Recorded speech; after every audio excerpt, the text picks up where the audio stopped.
Emergono nuovi particolari sull'inchiesta Gomme Lisce, coordinata dalla Procura di Palermo e culminata ieri mattina con l'esecuzione da parte della Guardia di Finanza di alcune misure cautelari nei confronti dei vertici dell'azienda siciliana Trasporti, come l'arresto ai domiciliari del direttore generale Ugo Fiduccia.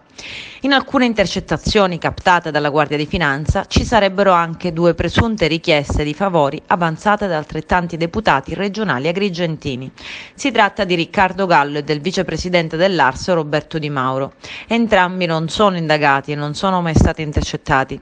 Ad essere registrato è stato il vicepresidente dell'Ast, Eusebio Dalì. Quest'ultimo avrebbe chiesto al presidente Fiduccia di attivarsi presso le officine del turismo per fare uno stage o un contratto a una donna segnalata dal deputato agrigentino Gallo.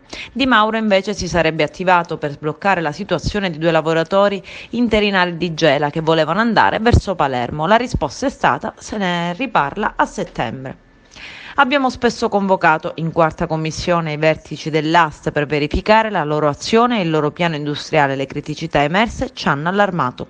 A parlare è la presidente della Commissione Ambiente Giusy Savarino, che continua: abbiamo sempre esercitato un controllo attento sull'Ast nei limiti delle nostre funzioni e, come è successo nell'ultima audizione il 28 luglio, segnalato irregolarità alla Commissione Antimafia affinché approfondisse come nei loro compiti.